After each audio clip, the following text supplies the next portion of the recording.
The ANC Women's League nominee for Deputy President of the ANC, Winnie Mandela, appeared before the Truth Commission on Friday. It was a closed session because the Commission merely wanted information about the activities of a Mandela United Football Club, believed to have been responsible for abductions, murders, assaults and disappearances in 1988 and 1989. The Truth Commission has agreed to Mandela's request to have a public hearing on 24 November. Some of the football club's victims are dead or have disappeared. But one who survived is Thabiso Mono, friend of Stompy, who was stabbed to death by football club members. In the late 1980s, Mono was a youth activist in Potchefstroom. The town got a bit hot for him, and he fled to Soweto, where he was taken to Methodist minister Paul Verryn and ended up staying in the Orlando West Mission House. The night of 28 December 1988 became a night of terror for Thabiso Mono and 3 of his friends staying at the mission house. That night, what happened, I was sitting in the dining room. It was myself and there was another friend of us, Dada. He's staying in Soweto. So he used to visit us and we were playing cards in there with Stompy. It was myself, Dada and Stompy playing cards in the dining room. So we heard a lot of noise, people, somebody shouting, "Come out, come out, come out." So we thought it's maybe the police. So all of a sudden there was a man with a jacket, an army jacket.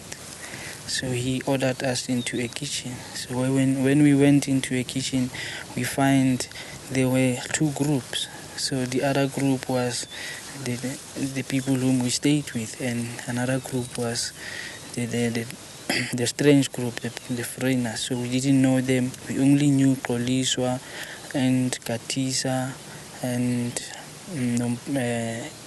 Xoliswa and Katisa were there. We only knew the 2 of them.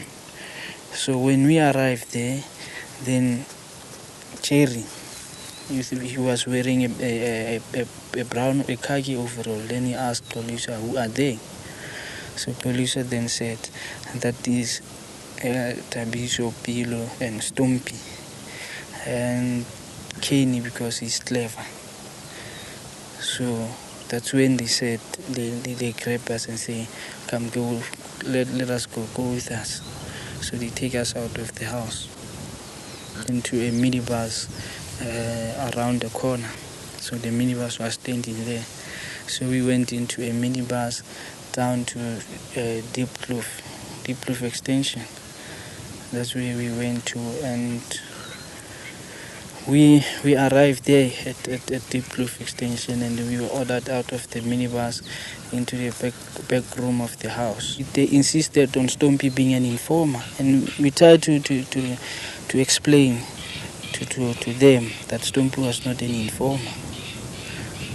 So one guy bring up the food and said we should eat, and myself and Stompy, we didn't eat because we were afraid.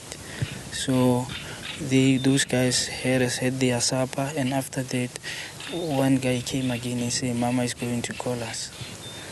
So he's calling us into the room, into the previous room, and that's where we went to the other room. So when we were there, we were sitting next to the door.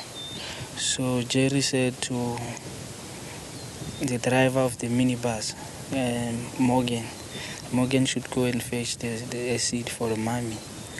So then Morgan went to fetch a seat. Then Winnie came in, and she started asking us, "Why are you sleeping with a white reverend? And why is Stompy an informer?" Then that's when she started beating us and told us that we are not fit to be alive. Well, firstly, it was Winnie who first started beating us with the fist. She was the one who started the beating, and the group joined beating us.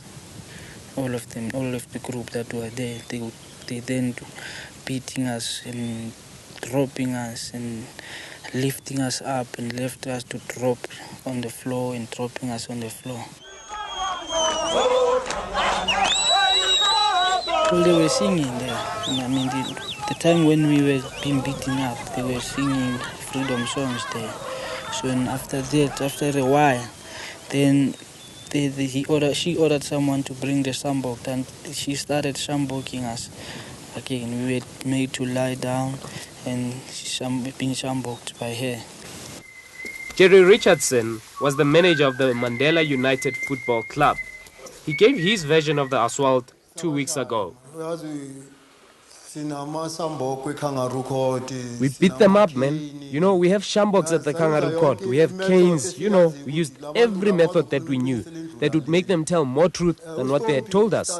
Stompy to start with him. I lifted him, together with Slash, not with Mrs. Mandela.